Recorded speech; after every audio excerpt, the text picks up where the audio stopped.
Hello, fellow human! Welcome back to another Dank Doggo r/entitled parents videos. If you hate waiting in line in the supermarket, you will love this story. The first story is posted by u/commit Kurt Cobain, single mom at Costco. So as you all know, people are freaking out about the coronavirus, so they're doing everything they can to get their hands on the supplies to last the quarantine. My family decided that we were going to Costco today to get preparations for a couple of weeks of dinners and some other home essentials like most others are doing. As we are walking around and picking up the supplies we need, I start to notice the store was basically in chaos. People were hoarding items such as toilet papers. Although Costco has limited the amount of rolls a single person can buy at a time, there were a few people bickering back and forth about items, etc. It was kind of funny to see people acting so immature in a time to panic. My family and I took our groceries to the checkout line as you do, and stood behind some woman and her two children. My dad and I started chuckling together about how much of a madhouse the grocery store was, when the woman standing in front of us whipped around and started shouting at us to keep our germs to ourselves.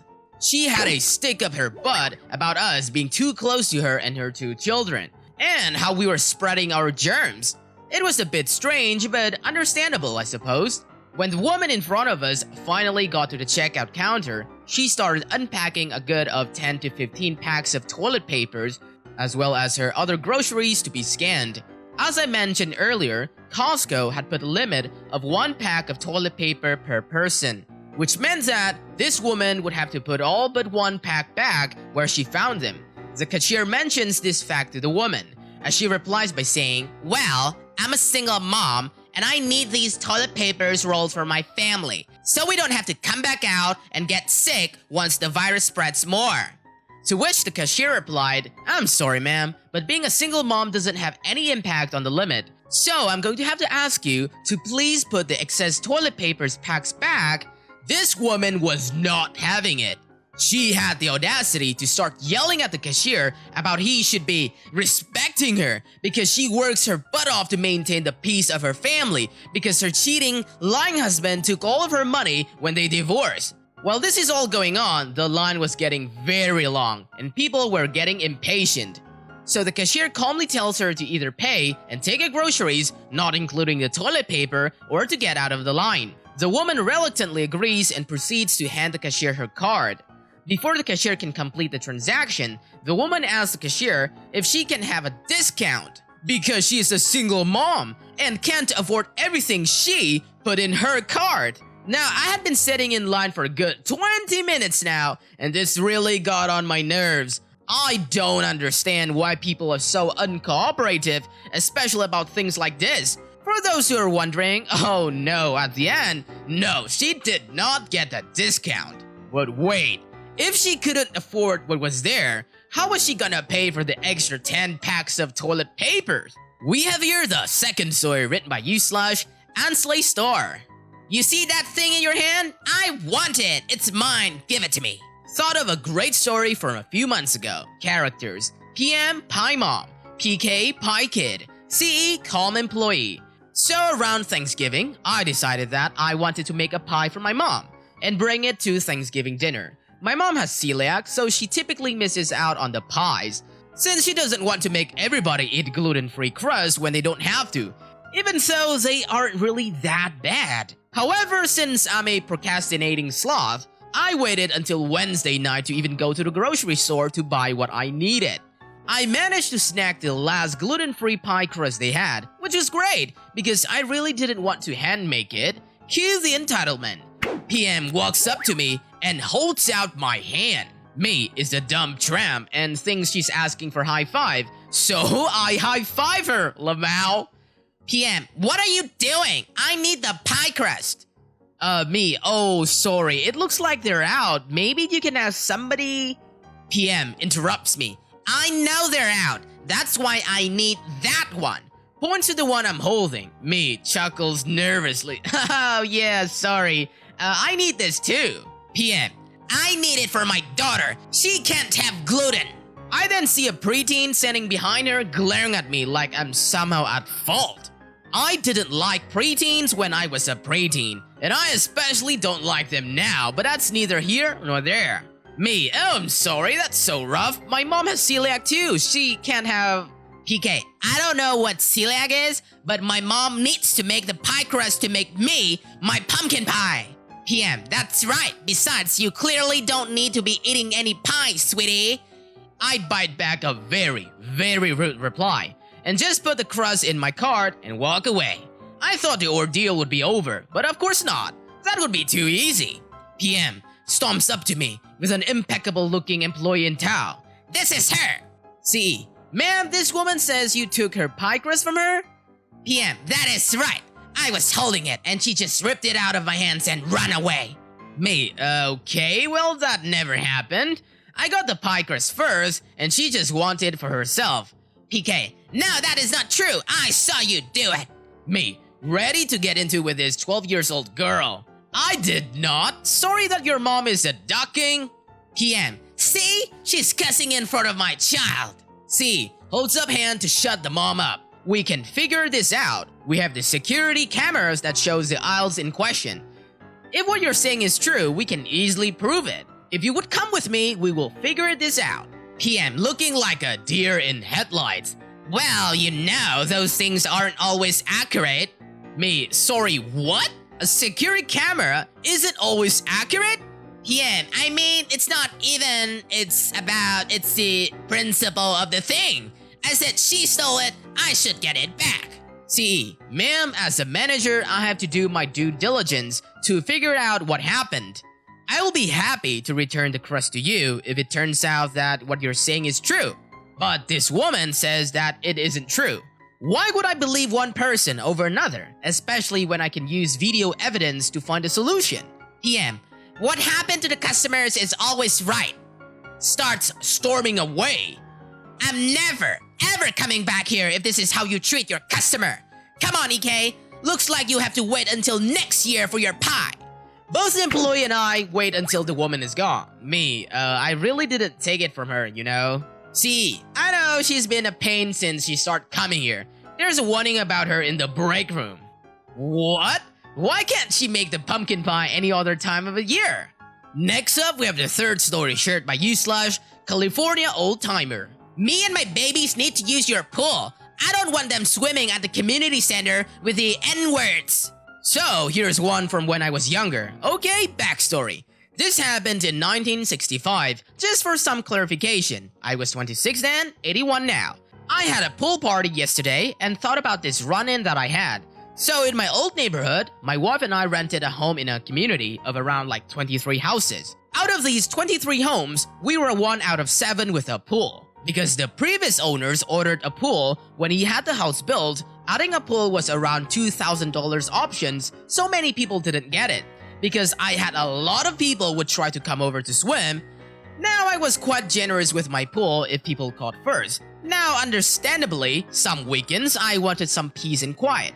A new family had moved into the left of me, and they heard that I was generous with my pool. So the mom and her 3 kids just come over in swimsuits and ask to use my pool. I said that I was tired and the next weekend they could swim, just not right now. I told her that she and her kid could go to the community center. And she and her kids could have gotten in for around like 25 cents around that time. And she said, entitlement. Oh, come on. I don't want to drive all that way. 3 miles. Plus, I don't want my babies in that water with all those N-word people. Me, I'm sorry, I just got off a 60 hours week, and I don't want to have people over, sorry. Due to her racist attitude, I didn't want her in my home, so I was very dismissive of her using my pool. Entitled mom, come on, my babies are hot and needed to cool off. Just let us swim for an hour and we'll leave. I don't want them in that nasty pool. Just be a good neighbor. Me, no, I'm sorry. She then whispers something to her kids, and then they proceed to beg to use my pool. I just close the door on her. A few hours later, I hear my dog barking and people screaming. I look out of the window and the moms and her kids hopped my fence to gain access to my pool. And they were being cornered by my dog Cupcake. The Cupcake was a big pit bull, but she was a sweetie, always defend me and my property. I take the family out of my yard. and tell them that if they came on my property again, I would call the police. She also did try to gain access to other neighbors' pools, but was promptly banned from there as well. Well, that is what you get for being racist. Moving on to the fourth story shared by u/Vulnerium. Woman threatens to call security on me because I didn't give her a gift card I won in a raffle. Cast me and the crazy tramp M. About a week ago, there was a raffle at my sister's school, and the winner gets a $100 prepaid gift card that you can use anywhere. And the tickets were like $5 each or 5 for $20. I only bought one while this woman bought 5, and I ended up winning the gift card. After grabbing the gift card and talking to my sister and parents for a few minutes, I stepped out of the gymnasium to get a drink at the vending machine where M came up to me.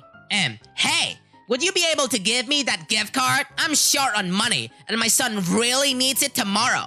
Me, no sorry. I step around her and start walking back to the gymnasium when she hustled in front of me. M, I told you I need it, right? Me, yeah. M, so pass it here. She opened her hands out. Me, no, it's mine and I want it. If you were short on money, then you shouldn't have dropped $20 into a raffle. I stepped around her again when she grabbed my arm saying, M, give it here or I'll tell the constable that you're hitting me. Me, go right the duck ahead. There's a camera right there. Her face went completely red because her plan just fell apart. And she told me to go duck yourself. And she stormed off. Some people are just terrible. I mean, she was willing to wager $20 for something her kid needed? That is a sign of gambling addiction. The fifth story is shared by u/Congress Potato Kenobi. Entitled parent gets talentless girl into a school band, gets mad when people don't applaud when she sings. A little background, my school has one of the best underage bands in the city, not a small one. In spite of being a moderate-sized school, 1,000 kids, they perform at big places and draw in huge audiences. So anyway, there's this entitled parent, EP, who is a teacher, and her daughter, ED, goes to the school. Now, the daughter is a bad singer and there's no two ways about it. Hope that's correct way to use the phrase. So anyway, one day, the band's pianist, K, is fuming during the bus ride back. On being asked, he begins to rant about how EP forced the music teacher to put ED on the band, etc. They had a show in the city's biggest mall next week and had been practicing for months. EP wanted ED to sing for that show. Anyway, it's the day of the show. I'm watching from the audience. The first 7 songs brings in a huge audience, and everybody enjoys the amazing music. Then it's ED's turns. The guitarist plays the opening notes of a very popular song during the time. The crowd goes wild. Then ED sings. The enthusiasm drained away fast. There's silence as ED massacres an amazing song. Then EP gets up and starts clapping loudly. Everyone is mortified. Some people start to awkwardly clap. The teacher tried to move to the next song. M yells out, "Wait! They haven't clapped for my Angel's performance yet!" The audience is dumbfounded. I see K face palm. Then ED yells into the microphone, "Clap for me!" No one moves a muscle.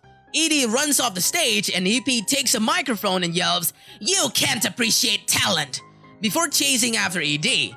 Concert continued. ED left the band and EP is still in the school. Well, thanks a lot, Karen. She absolutely humiliated her in front of everyone.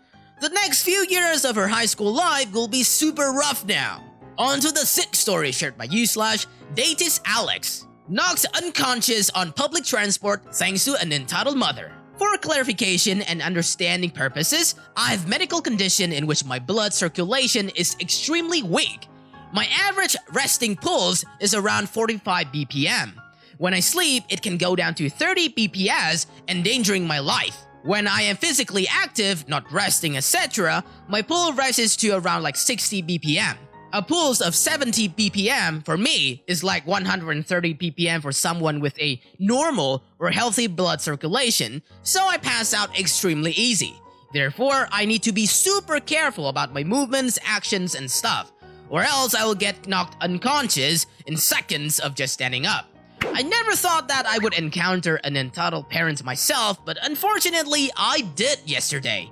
It was around 8:30 in the morning. I was riding the bus to university. So I sit there on the bus listening to music, minding my own business, when all of a sudden, someone taps me on the arm. "Excuse me, young man, could you please get up? This is my son's favorite spot on the bus," the entitled ma said. I replied, "What? I'm sorry, but I need this place. Come on, there's plenty of room for you to stand. Just get up and give us your spot." Me, "I really can't. I'm sorry. If I get up now, I will." Just get up. You seem fine. Nothing is wrong with you. You're just lazy and don't want to stand." While I'm trying to explain to Em that I have a certain condition in which I need to be careful about my movement because my pulse and circulation is so extremely weak and fragile, she keeps on screaming about how I was stealing her son's happiness and how lazy I am for not setting up for a mother and her child. I was feeling my pulse ring because of the argument and stress this lady was causing me. I got extremely anxious. I didn't want to pass out on public transport. Her son looked really uncomfortable through this whole argument. At one point, tried to tell Em to just leave me alone. The rest of the bus, of course, caught the attention to the situation. All of a sudden, Em grabbed my hand and tried to take my pulse. "Your pulse seems fine. What is wrong with you? Why can't you just stand up?" Her grip was so firm, it left marks of her nails on my skin. She pulled me out of the seat, leaving me standing on the bus with an already way too high pulse for me and my condition. I tried to walk a few steps to find something to hold onto so I wouldn't fall, but it was already too late anyway, and I fell to the ground getting unconscious in the middle of the bus. What happened after that, I don't quite know. I got conscious laying wrapped up in a blanket on the pavement surrounded by paramedics, the police, and the bus driver. They explained to me what had happened while I was gone. The police took statement from Ems and some other people on the bus and the bus driver and took Em into custody. They asked me if I wanted to give a statement now or later when I recovered, and if I wanted to press charges for the assault. And of course, I absolutely did. All I heard from her after I woke up was just screaming in disbelief and crying. So far, it's sure that M's health insurance company will have to pay for the ambulance, paramedics, and other following medical bills. All the public transport for this specific line was forced to stop for 3 hours just because an entitled mother didn't get what she wanted. Currently, I'm in the hospital under supervision. I will be released once they're sure about my pulse and circulations is a little stronger. They know they can't cure it, but they said they will try to make it at least a little more stable. For your information, so far I'm feeling alright and much better. I'm probably getting released tomorrow evening. Also, I'm German, and this happened in Germany. Gosh, it's like entitled parents are missing the left side of their brain. That's it for today, fellow humans. Thanks for watching. Be sure to leave a like, comment, and subscribe. See you guys next time.